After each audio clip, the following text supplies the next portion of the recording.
This video is brought to you by Sporlan, quality, integrity, and tradition.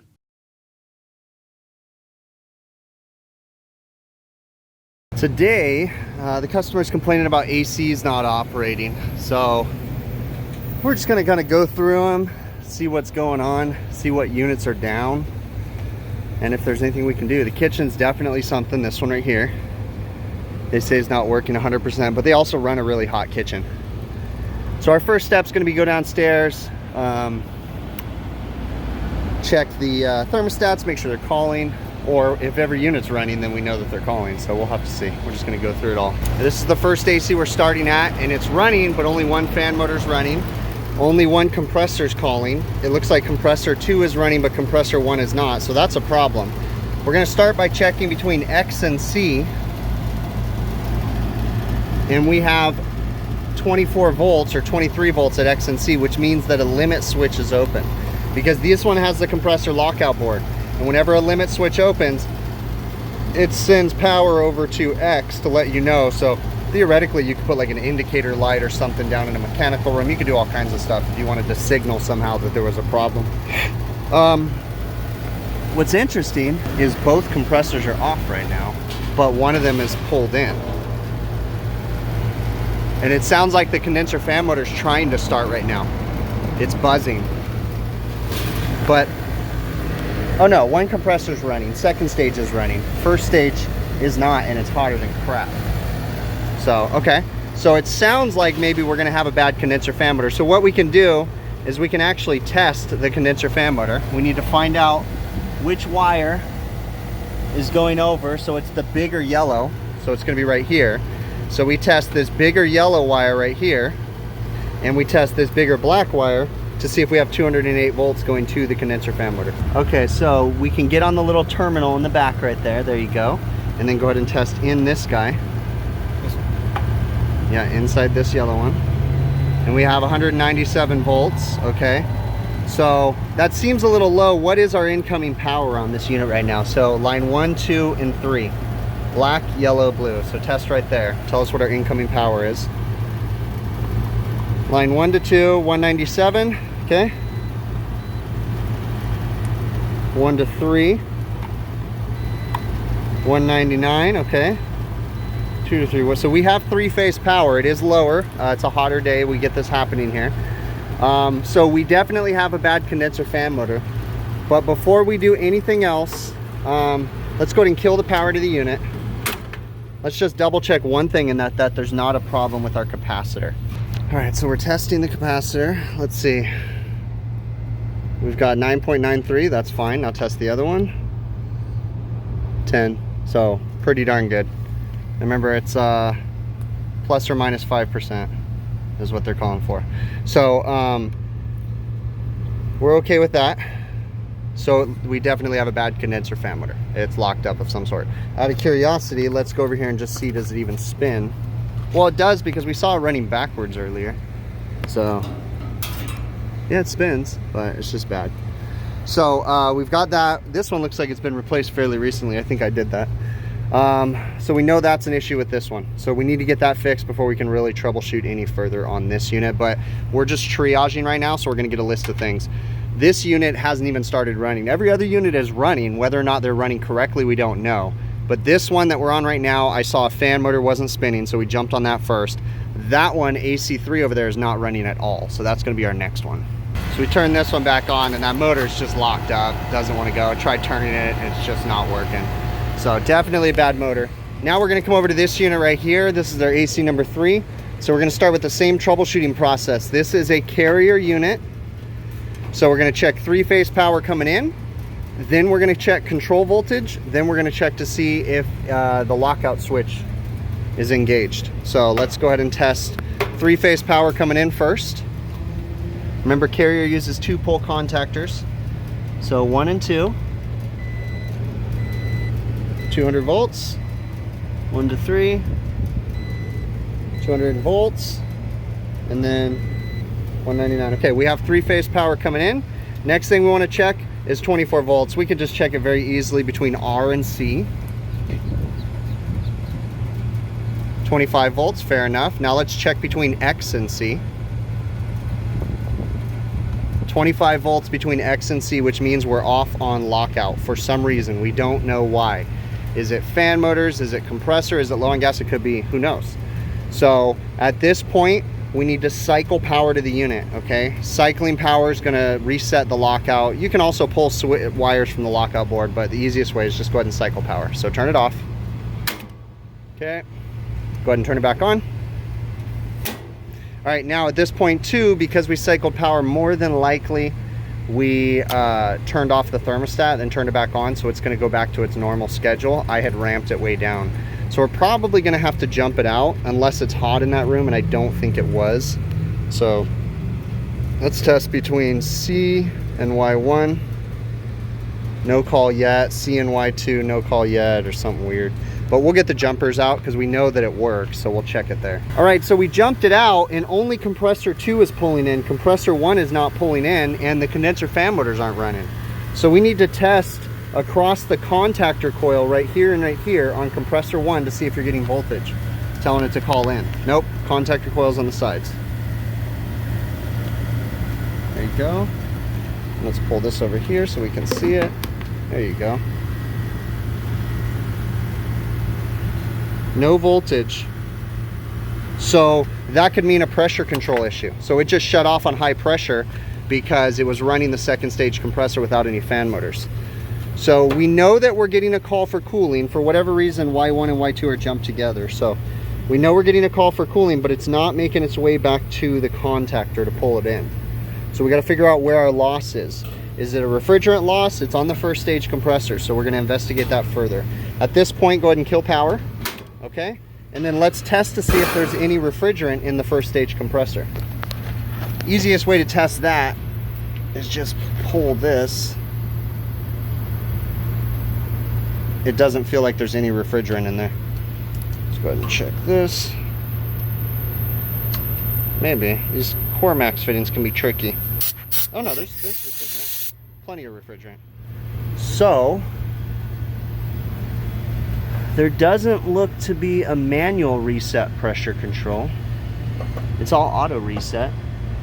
So there's a high side pressure control on the discharge line, and then there's typically a loss of charge switch on the liquid line. They don't do a low side pressure. I don't know why. I never understood that with Carrier.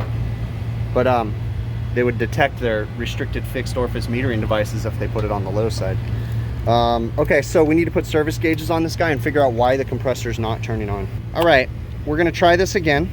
We have the power jumped out, okay? We're gonna test power coming in on the lockout board, which is on the top, going into 2. Go 2 to ground.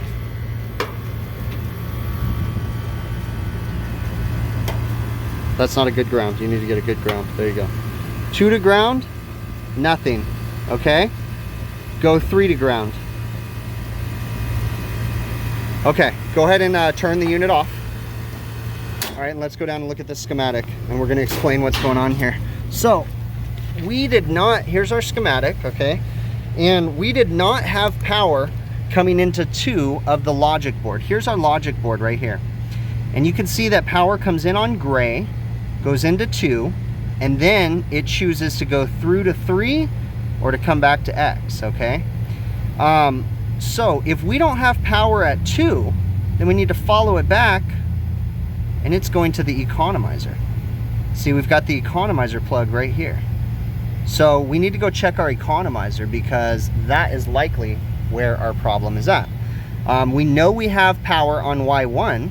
It comes out of Y1, goes through the economizer, then comes out of the economizer and goes to the logic board.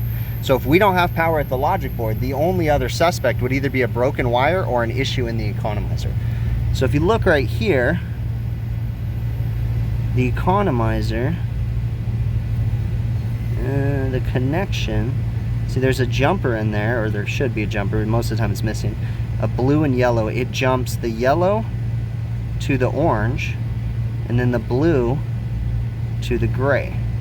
And once you do that, so it looks like, let's go look at the economizer assembly and see if there's anything going on at that. Over here. Yeah, it looks like right here. So go ahead and open this panel right here. Lift up on the corners, 2 hands, one on each side. There you go. Slide it out. And here's our economizer logic. See, the jumper wire is not in there anymore. More than likely and I mean, you can't tell me that thing's even working at all. Yeah, look at the economizer's got a screw in there because it's probably broken, but it hasn't been bypassed. So I can pretty much guarantee you our problem's going to be here. With that being said, just go ahead and close this up and we'll bypass the economizer from the other side. We'll just end up getting in here and grabbing the economizer wires as they leave and then just connect them real quick. What we did was we took the wires from the thermostat board and we ran it straight into the logic controller, okay? And we bypassed the economizer. Here's the economizer right here.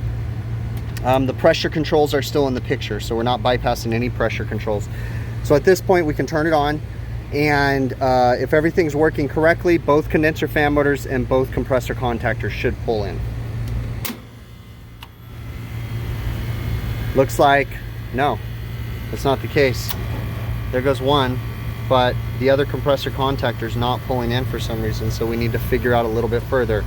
Again, this doesn't make sense though, because compressor 2 is pulled in but not compressor 1. It's odd, so we need to trace it down a little bit further. So this is an odd turn of events. I mean, there's still a lot going on here, but we test the condenser fan motor relay and we have 24 volts. So the condenser fan motor relay is not pulling in, and that's this guy back in here, okay? So we do have 24 volts going there, but we do not have 24 volts going to this. So the way that this logic board works, power comes in on 2, and then it jumps over to the condenser fan motor relay, but then it comes out on 3, runs through the pressure controls. Once it goes through the high and the low, then it goes to the contactor. It also has a freeze stat somewhere in that mix too sometimes. So we need to follow the wires now and figure out where our power is getting lost, because we're not getting it to the contactor. We definitely have refrigerant pressures, high and low. That's just on that one compressor. We have high pressure control right here, and then we have low pressure control. Well, actually, like I said, they have high pressure and then loss of charge. It could be in those, so we can isolate and figure out which wires are which, and then we'll be able to test that. And then that'll also prove whether or not it's the freeze stat, which is buried in the evaporator. So we're gonna dig into this right now, cut some zip ties, and trace the wires back. So I kind of got ahead of myself because a minute ago we actually proved what was going on here. So when we test from the number 3 wire, that's leaving the CLO, right? The compressor lockout board. So 3 to common, we get power right away, but then it drops out. So the lockout board is dropping it out. So we're gonna turn it back on right now. So we get power, but then it drops out. So, okay, go ahead and turn it off. It might be an issue with the lockout board, or there's one last thing that we can try. It could be because the lockout board has a current sensing device, and if it doesn't sense current, it will turn it off. So what I want to do actually is push in the contactor. We know we have pressure, so we're going to push in the contactor and do the same startup and see if it shuts it off again or if it stays on. All right, so here's what we're going to do. I'm going to push the contactor in. We're going to turn on power, and then we're going to test between 3 and C to see if it drops out on lockout again or if it stays running. There we go. Now see, it's dropping out. Interesting. Oh, turn it off. But that compressor's not even pumping when I pushed it in. So it's not even doing anything. Yeah, that thing didn't even budge. Turn it on again. There, see, it pulled in now. And we've got nothing. Yeah, the compressor's just not gonna run at all. We need to test to make sure that it actually has 3-phase power. So I'll leave it running, and then come on over here and test on the bottom to see if you get 3-phase when I push it in. You're gonna get 93 volts. That's not right. So what is going on here? We had 3-phase, but why are you only getting 93 volts? This is a real mystery. Test between 1 and 2 up here. 199. Okay, now put it on the bottom. And push it in. There it goes. But still, it's only 173. All right, something's funky here. This guy is fried on the inside of the contactor. But still, there's a lot of weird stuff going on here right now. But we know that the contactor's fried. I don't even know if I have any of those right now. Maybe I do. We know that there's an issue with this guy too, the condenser fan motor relay, because that's not pulling in. There's a lot of stuff going on here. We're starting by changing the contactor because we know that's bad. Then we're going to work our way through that. I don't have the right condenser fan motor relay, but I have an ice cube relay. We'll see if we can make that work or not. Okay, now that we changed the contactor, it's pulling in and it's staying running. So it was just going off on lockout because it couldn't sense current. So it has a current sensing device too. So the contactor itself was just bad inside. It's just burnt and just not allowing voltage to go through correctly. So we changed that out. That's good. We still got to get this condenser fan motor relay swapped out just to get the unit operational. We don't know if there's more problems, but we're just trying to, you know, make sure everything's running. All right, we were able to make the ice cube relay work. So we got it in there. So now's the test. Let's go ahead and turn it on. Okay, both compressors are running. Indoor blower still needs to call, but we need to make sure that we're doing it right. So we disconnect the jumper and condenser fan motors turn off. That is a good sign. Okay, so we're doing good on that. Now we need to test to see if that's all that's wrong with the unit and if it's cooling. So obviously we're gonna need to probe up on it completely. For a junker unit, it's not too bad. Subcooling's a little bit high, but superheat's about where it should be. This is circuit 1. Pressures are about where they should be. Temperature split is just a hair on the low side, 16 degrees. Target, that's not right. See, Measure Quick, this is annoying. Measure Quick does this because I'm looking at a package unit, okay? And because it has 2 circuits, they split it up, which is annoying. So it's saying for one circuit, you're only looking for 9 degrees temp split. But I'm looking at the whole unit. This is what's frustrating on Measure Quick. They haven't dialed in the multiple circuit crap yet. Anyways, whatever. But I mean, it's not horrible. I mean, that temp split is a little bit low, but I bet you I can move the return air temperature clamp and get it a little bit better. So circuit 2, let's go back. Subcooling's about 16 degrees. Superheat's still a little bit on the high side, but I don't know that I want to add any gas at this point. We're just going to watch it for a little bit longer. So I went into the return air section and moved the return air probe because you have 2 stages in there. So when I move the return air probe, you could see what a difference, because now it's mixing a little bit of outside air. We got a 28 degree temp split. But this guy is kicking butt, man. This guy is doing everything it can. We got a 50 degree supply, I'm sorry, 54 degree supply. I'm satisfied with this unit. Again, it's a piece of junk. You're not gonna make it perfect. Go back to the first stage. And again, we need to go move that return air probe because now it's reading the higher temperatures. But superheat's a hair on the low side, but I'm not really gonna do much to this unit. Again, it's polishing a turd. It's working. We're gonna go ahead and go get the condenser fan motor and blade for this guy so we can knock this one out too. My local carrier distributor had the fan motor for this guy, so we're putting a new motor and blade and a new capacitor for giggles.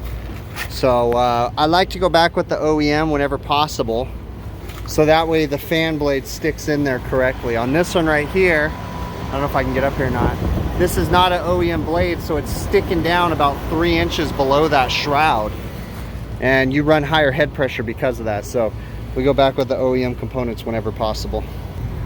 These guys come with extra long wires that go underneath, and then they have ends on them like these, and they don't need to be that long, so we cut them short and put new connectors on them, so that way you don't have a bunch of wires all zip tied up into here. So we'll still use these connectors, but we cut off, you know, quite a bit of wire. Okay, we're right and running. It's fine.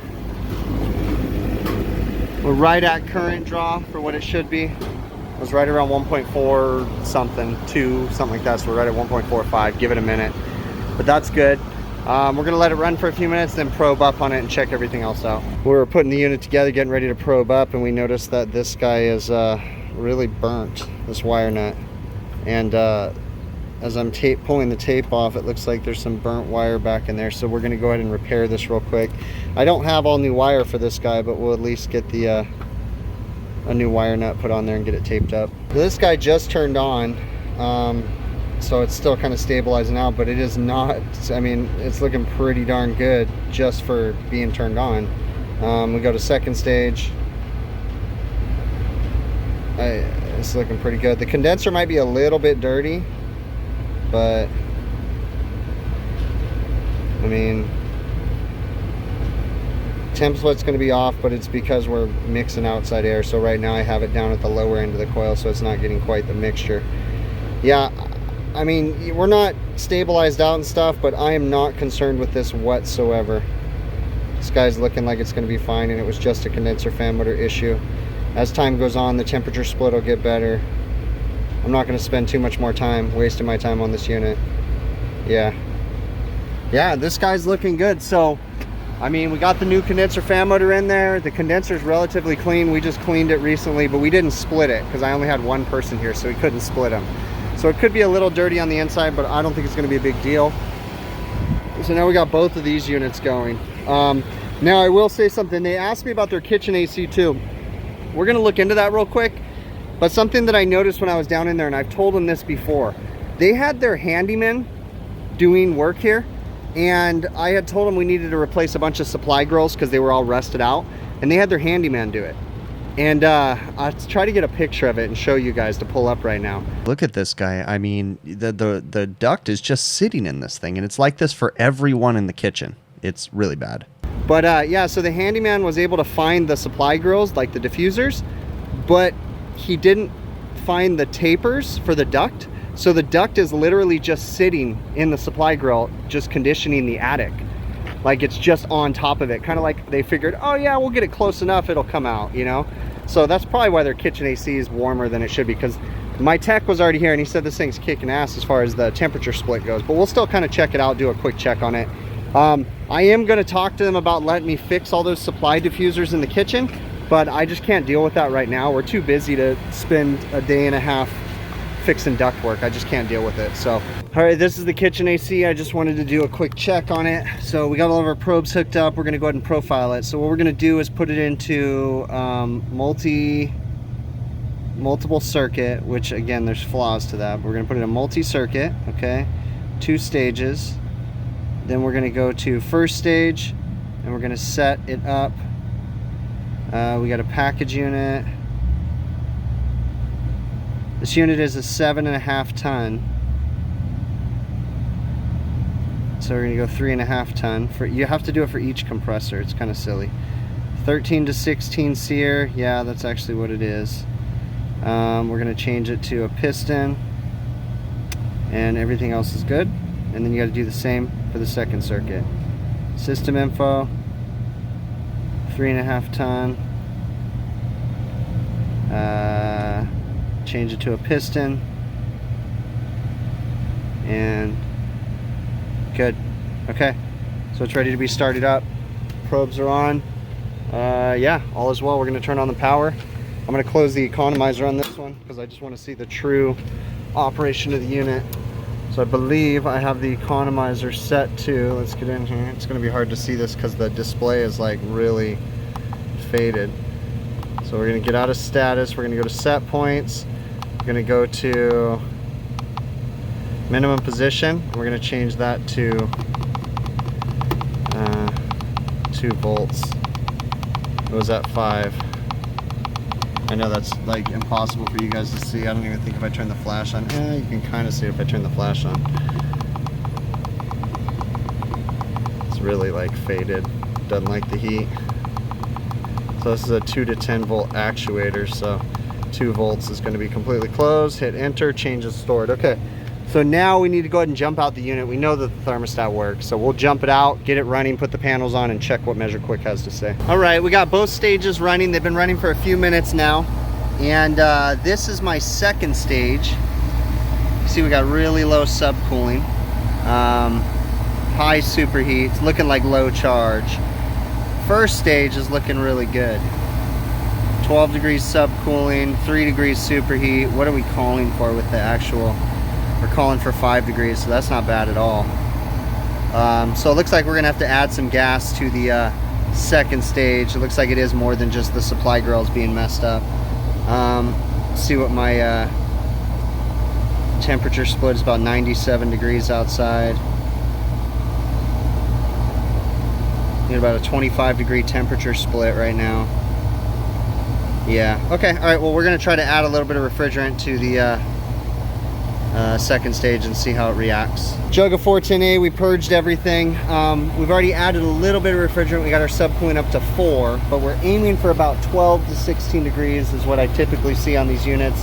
So I'm just adding gas by actuating the ball valve. Again, we purged everything, so it really didn't take much refrigerant. We got ourselves to about 3.6 degrees subcooling. I'm sorry, superheat, and then about 10-ish to 12-ish, kind of ranging on the subcooling. We're aiming for about 5 degrees superheat, but we're gonna give it some time to stabilize out. But it really didn't take much gas. I'd say maybe a pound, maybe 2 at the most. What really got me was when I walked over to this unit just to kind of see how well it was working. It had a decent TD, but I noticed that the first stage suction line was sweating really good and the second stage wasn't. So I opened it up and stuck my hands on it, and you could see a noticeable temperature difference between first and second stage. So that's why I wanted to put gauges on it. Well, that's looking pretty good. So if we go to first stage and see where we're at on that one. First stage, I didn't add any gas to first stage. The superheat's about 2.6, subcooling's about 10 degrees. Guys, this is about where it is. Let's see what our temperature split is. At 27 degree temp split, I don't know what the heck is up with that. I don't know if we're still mixing air or something. We might be still mixing some outside air. But I know it's hot in the kitchen, and then also we know we have air duct leakages too. Because what I told you, they've replaced all the registers and it's all jacked up. So, okay, well, we're going to leave it at that for now, and we're going to talk to them in the future about fixing all the air duct leakages. But like I said, I can't really deal with that right now. We'll do a quick leak search just across this guy, and I'll come back if I find anything, but we're not going to really dive too deep into it. All right, I looked for a leak. I couldn't find anything. I did, but look at this compressor. The compressor's kind of covered in oil. So I noticed that some of the caps are missing the gaskets. So I put all new caps with gaskets on them, but it wasn't leaking from the Cormax fitting, but who knows? But I did a quick check, nothing, so we'll just tell them to keep an eye on it. Like I said on the last video, it's like more and more of these service calls where we've got multiple ACs down. So what I started doing is sending out another tech to go just clean the equipment before I even go out there. Like, so that way, you know, I'm not there cleaning stuff and I can actually just troubleshoot, just because it's so chaotic right now. You know, I'm going around from call to call trying to put out fires, you know, and we're finding more and more of this stuff. And I actually, you know, as far as like the ductwork issues and stuff, I have to prioritize that. And that's at the bottom of my list. I just don't have time to get involved. And it's, you know, it may seem as simple like, oh, just go get some tapers, you know, 8 to 10s or whatever they are, and, you know, change them all out. It's no big deal, but it always leads to more. You know, when you start investigating ductwork in these restaurants, that's original ductwork from the 80s. None of that's been changed. So once you get up there, you usually find like, oh gosh, this all needs to be replaced. You know, you need to replace sections of it. It just gets to be a pain. And that's not something that we can do right now with all this chaos. You know, that's something for the winter time where you can go spend a couple days fixing a bunch of ductwork issues and stuff. So we definitely have to prioritize this stuff and push it off. You know, I've even got like AC change outs where I'm telling the customer, we need to change this AC, but I got it going for now and we can change it like October, November, you know, and they're like, well, let's just change it now. It's like, it sounds great. All the customers always want to just do everything right in the middle of the summer. And it's like, I can't get to all this stuff. I've got refrigeration equipment, walk-in cooler equipment that they sent out that they want me to install at one of their restaurants. It's been sitting there for 3 months now because it's like I just don't have time or the manpower, you know. Everybody's short-staffed just like we are, and you know, I've got my new apprentice working with me and he's doing really good, but it's going to take some time. You know, we got a good year of this, him, you know, shadowing me, letting him, you know, dig into things and stuff like that. It's going to take some time. So, but we'll get there. So this one, you know, we went through 3 different ACs. We started on one of them that had a bad condenser fan motor. Something I will tell you too that I realized as I was editing, I didn't catch footage of, was I did check the belts on every single unit too to make sure that they were all nice and tight. Even though I had someone out here, I still double checked it. So anyways, so the first unit, we had a bad condenser fan motor. Okay. After I condemned that, I jumped onto the other unit to kind of triage everything and found we had a bad contactor, a bad control relay. And then we went ahead and bypassed the economizer too, because it was already, broken. The actuator was already screwed open or whatever. So, we took care of that, got that unit going, and then we jumped onto the kitchen AC. I did not thoroughly go through their other ACs, but they were running. So I just kind of left it at that. And I explained everything to the manager too, like that I want to get in there and start redoing ductwork for the kitchen AC and stuff. And we will. I just can't deal with it right now, like I said. So, this is just happening more and more. Like I said on the last video, coming out of the lockdown and all that stuff, nobody was spending money. Nobody was doing maintenance services and things like that. And, we're finding more and more of these multiple issue service calls where you really have to be able to have your thinking cap on and be able to look, kind of like I did the first one. You're just triaging. Okay, there's nothing I can do. I'm going to keep on diagnosing, because there's nothing worse than stopping at that first unit, driving all the way to the supply house to get back to find out, oh, I got to go back to the supply house because these other units need parts too. So I always try to triage like that. At the same time, it's a double-edged sword, because there's some people, and it's not really that there's necessarily anything wrong with this, but there's some people that can't handle multiple tasks. I've had people that have worked for me in the past that if you give them all their jobs and all their service calls at the beginning of the day, they lose sight of the service call they're on. So, when you come into these multiple things down, it can be difficult for some service technicians. As you get more experience, as you get more drive to want to learn and be better, then it gets easier and easier to handle multiple issues. So it's a double-edged sword with the whole triaging thing. But I did that. We diagnosed the other one. I luckily had the parts, and I was able to go get the fan motor, dial that one in, and then, just kind of dive into that kitchen AC. I really didn't dive too hard into looking for a leak. It was only a little low. Topped it off. Like I said, I put new service caps on it. And, that's pretty much it. Tomorrow, I've got more of these service calls. I mean, just every day, just start over again. It's kind of like Groundhog Day. Same music playing, same time, same coffee. Boom, go to work, come home, go to sleep. Seems like that's how the summers are lately. But I do want to say thank you guys so very much. As things have been hectic, my normal schedules of posting videos, live streams, and stuff like that has really been altered. I haven't been as regular as I have been over the last 3-4 years, where everything's been so super consistent. This is definitely a different summer. There's a lot of challenges for me. So I have been prioritizing family and work and kind of pushing videos and live streams on the back burner, because of course, I got to keep feeding my family and paying attention to my family. So thank you guys for understanding that. Okay, I know the live streams have really been suffering, but we'll get back to them, when things kind of slow down a little bit and I have a little more time to think. If you guys haven't already, please check out my website, hvacrvideos.com. Shirts, hats, all that stuff helps to support the channel. Any little bit helps. The easiest way to support the channel is simply watch the videos from beginning to end. When you guys watch the videos from beginning to end, YouTube plays those commercials, okay? And by playing the commercials, they share some of the ad revenue. It's a very small amount, but they share some of the ad revenue with me, and that helps to kind of keep this stuff going, because I do spend a lot of time on it. So other ways that you can help, obviously the website, hvacrvideos.com. You can donate through PayPal. You can donate through YouTube channel memberships, Patreon. There's links and all that stuff in the show notes of this video. So, but hey, I really, really appreciate you guys, and we will catch you on the next one, okay?